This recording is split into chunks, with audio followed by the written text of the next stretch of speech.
What's going on, y'all? Now, the first thing I need you to do right now, pause the video and go grab you a pen, pencil, and some paper. Now, if you're like 90% of the people in the world and you can never find a pen and paper whenever you actually need it, just use your phone. What I mean by your phone, just literally text yourself or go to your notes and literally put this information in your phone. Now, I'm about to ask you 6 questions. Now, I wish I can say is no wrong answer because it's completely wrong answers, but I'm going to ask you 6 financial literacy questions. At the end of the video, we're going to go over, see who got it right, who got it wrong. I want you to be honest, be transparent, answer it as quickly as you can. And I will say you can use your calculator, but you can't use Google.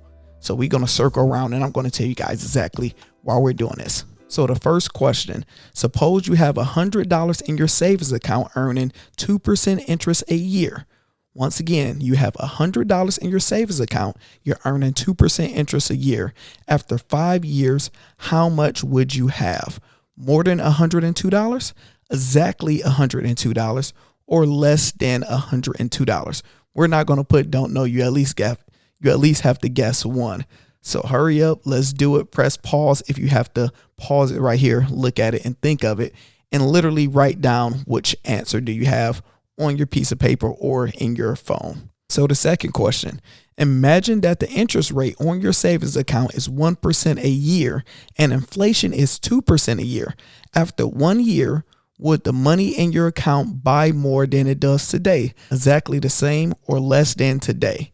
So let me say that again because it's a little confusing. Imagine that the interest rate in your savings account is 1% a year and the inflation is 2% a year. After 1 year, would the money in your account buy more than it does today? Exactly, same, or less? Which one do you think? Pause if you have to reread it a few times. No Google, just answer which one you believe. The third one is, if interest rates rise, what would typically happen to bond prices? Will bond prices rise, fall, stay the same, or is there no relation? Rise, fall, stay the same, or no relation? Now, the fourth one, a 15-year mortgage typically requires higher monthly payments than a 30-year mortgage, but the total interest overall, the life of the loan, will be less. Once again, a 15-year mortgage typically requires highly monthly payments, more than a 30-year mortgage, but the total interest overall, the life of the loan, will be less. True, false? Which one you think? Fifth one, we almost done, so I hope you guys are writing this down because this is actually a real important video I actually want to cover. Buying a single company stock usually provide a safer return than a stock mutual fund. I know that sounds a little weird, but basically, do buying a single stock give you safer returns? True or false? Suppose you owe $1,000 on a loan and the interest rate you are charged is 20% per year compounded annually. If you didn't pay anything off at this interest rate, how many years would it take for the amount you owe to double? You can read that over yourself because you're going to probably need to read it over a few times. Is it less than 2 years, 2 to 4 years, 5 to 9 years, 10 years or more? Don't take forever with it. I want to see which you guys answers on this. So at the end of the video, we're going to go over the answers. If you are impatient and don't want to watch the video, just fast forward to the end, but don't do that. Welcome, everybody. I am Lando, Success, your favorite motivational teacher. The goal is whenever you come to my page to leave knowing something that you didn't know before you came here. And what happened today is I received a notification, right? So I'm on my phone. I receive all type of stock notifications from Moomoo and different type of companies. Shout out to Moomoo. Click the link to get some free stocks if you would like to do it.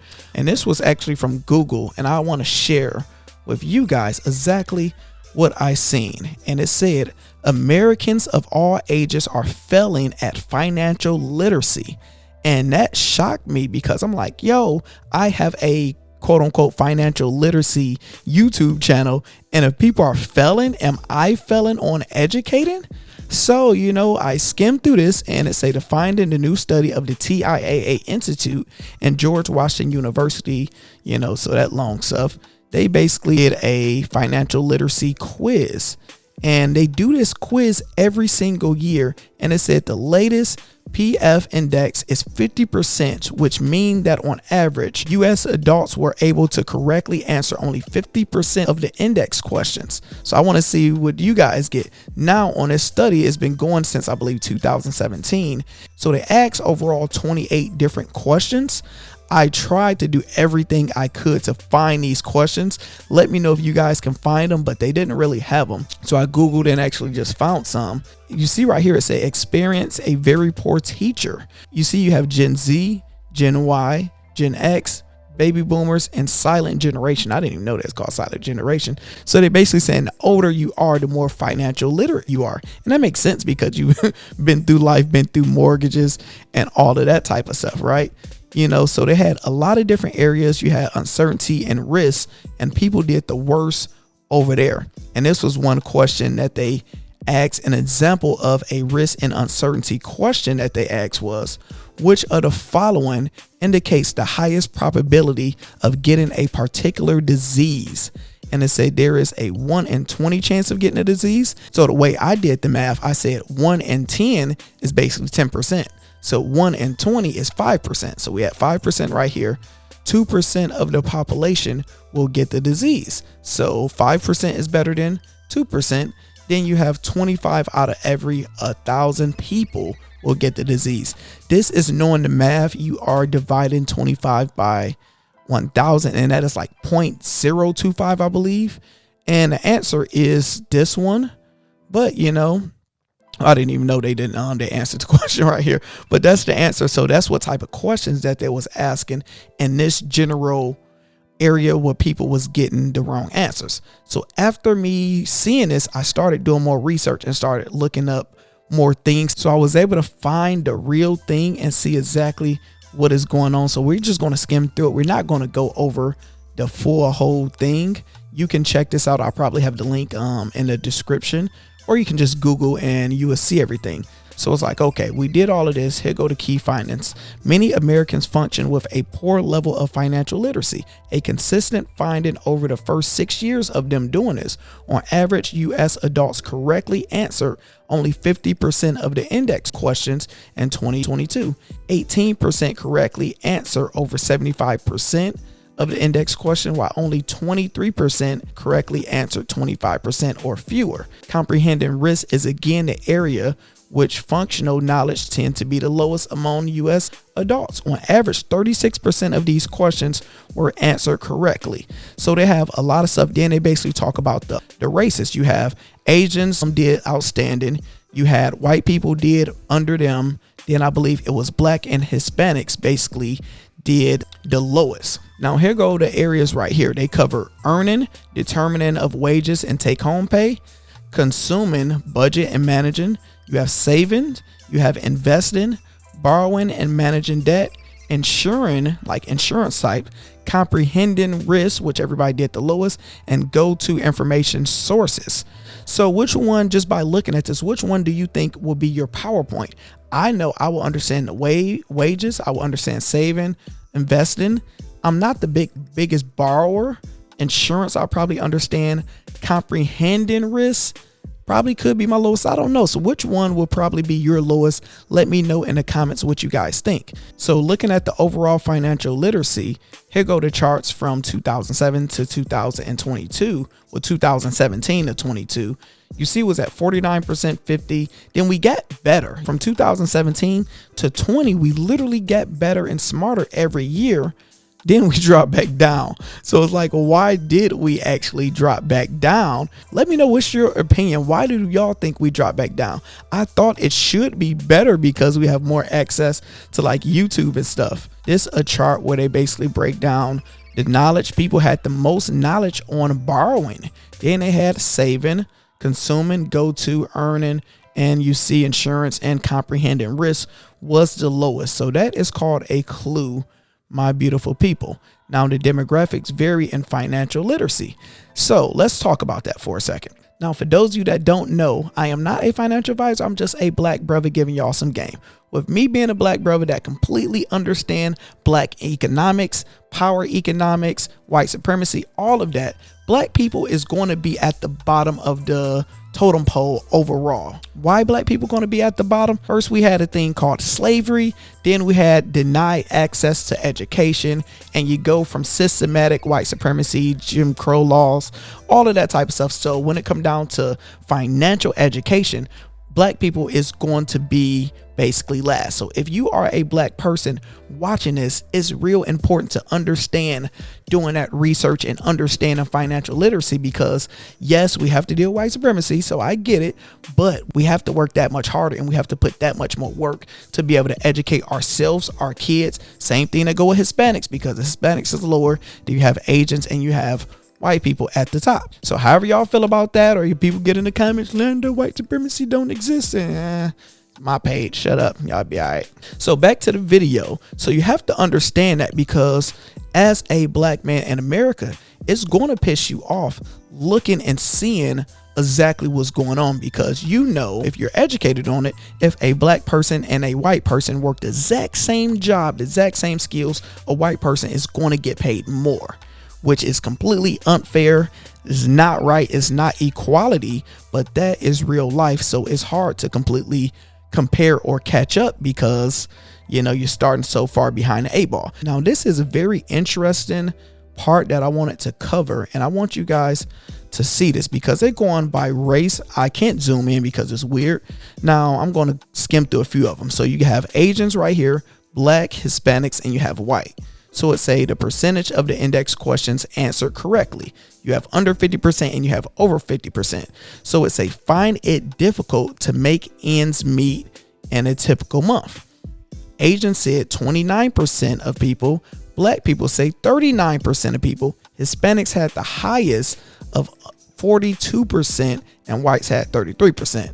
Now let's say right here, certainly could not come up with $2,000 for an unexpected need. Basically, they're asking if you needed $2,000 right now, would you be able to get it from anybody? So let's say you don't have it, but would you be able to get $2,000? Asians said 17% of people wouldn't be able to do it. Black people said 32%. That's a high percentage because the average black person don't know somebody that they can ask for $2,000. If you're watching this and you're white and you're like, man, I can ask my cousin. Now, me personally, I can get $2,000 with a snap of a finger because I have good relationships with people. But you know, the average person, you got to think as a group. You can't individualize yourself. You have to think Asians, Americans as a group, black people as a group, Hispanic people as a group, white people as a group. The next one say no or not sure, have 1 month of expenses in a non-retirement savings. They say Asians said over 62% of people don't have it. Black said 71%, Hispanic said 61%, and white said 53%. So it's very interesting. You guys can check this out and read it. So with reading this and learning this, it made me question myself and question my followers. Do you guys think I need to educate people more on financial literacy? You know, basically the basics, because we get caught in crypto, we get caught in DeFi and invest in stocks and so many things that the average person don't know about, but majority of my followers probably is a little bit educated about it. But if we have 50% of people that don't fully understand financial literacy, then I might need to adjust it, but we'll see if people will be willing to watch it. Let me know in the comments, would you be interested in learning more financial literacy? So I'm about to get to the answers and I'm going to show you guys what was my answers. I end up getting 5 out of 6 of them right. Now I expected to get over 5 out of 6 of them right. I really wanted to get 100% of them. Now I'll remind you, I am a financial YouTuber, so I read books and you know, I learned most of this stuff, so it makes sense. I'm mad at the one I got wrong because the question was confusing and it threw me off. So let me show you. All right, so right here you see it say I got 5 out of 6 answers correct. We're going to see which ones are right. So the national average is 3. So your average, if you get 3 of these correct, 3 wrong, right? And this is in Alabama. Now you see the first one was more than $102. Let me know if you got that one right. The way I did that math and made it make sense was, I'm like, okay, if you are getting 2% a year, you made $2 after a year. And then, you compound it and you keep on going. This one was kind of easy to me. Now, if you guys want to see the explanation of everything, you can screenshot it if you want, and you can go over it and you can read it up. I can't zoom it in, but yeah, they basically break down why it was that. Now, the next one, so let's see, one for one. The next one is to imagine the interest in your savings account. So was it going to be more, same, or less? I got that one right also. And you see at the bottom, it say the reason you have less inflation at the rate. So they have great explanations of what's going on. So let's see who's still 2 for 2. And it's okay if you got it wrong, because I did this with my wife and she went like 0 for she went like 0 for 5. Now, she was walking around and she didn't get to read it. Just was asking her it. So it's like, she just was saying it out loud. But she's not the financial person. I am. And you see right here, it say if interest rates rise, what typically happen to bond prices? Do they rise, fall, or stay the same? And it's basically fall. So basically right now, what we got going on with interest rates going up, they go hand to hand, but opposite. When interest rates rise, bonds fall, and it's vice versa. You can screenshot that also.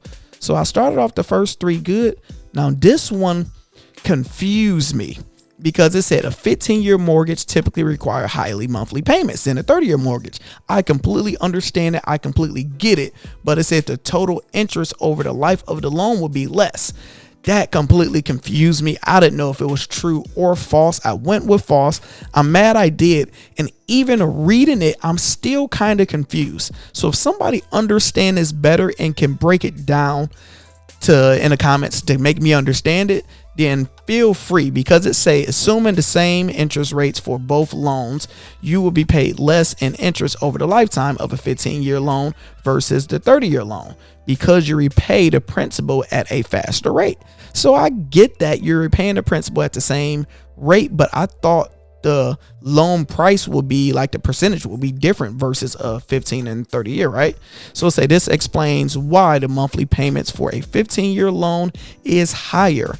Let's say you get a 30-year mortgage, 6%, the principal, blah, blah. Then it say the 30-year, you have to pay $173 of interest alone, $173,000. But a 15-year mortgage at the same rate will cost you less. You will pay $1,266 each month, but only $77,000 of total interest. So I guess they're saying just longer time you're going to pay more interest. So I'm mad that one confused me. So that one, that's the one that did end up getting me. Was that the last? Nope. We have this one also. Buying a single company stock usually provide a safer return than a stock mutual.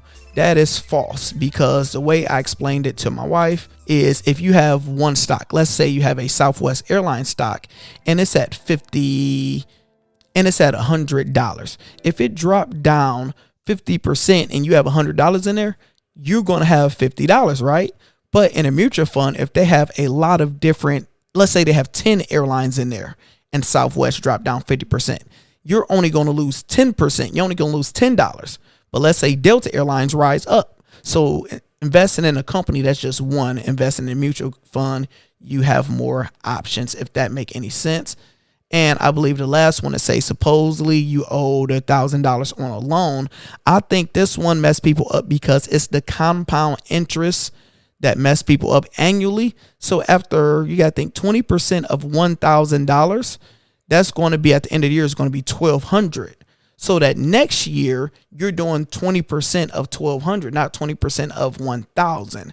So just even if you just did the math of 20% every year and it took you 5 years to completely do it, you can then say, okay, we compounded it. So more than likely it will be 2 to 4 years, just off of basic common sense, or I don't know, just basic knowledge, but you can screenshot that. So what I want to know in the comments, be honest, be transparent. What did you get? Did you get a 0 out of 6? Did you get a 5 out of 6, 6 out of 6?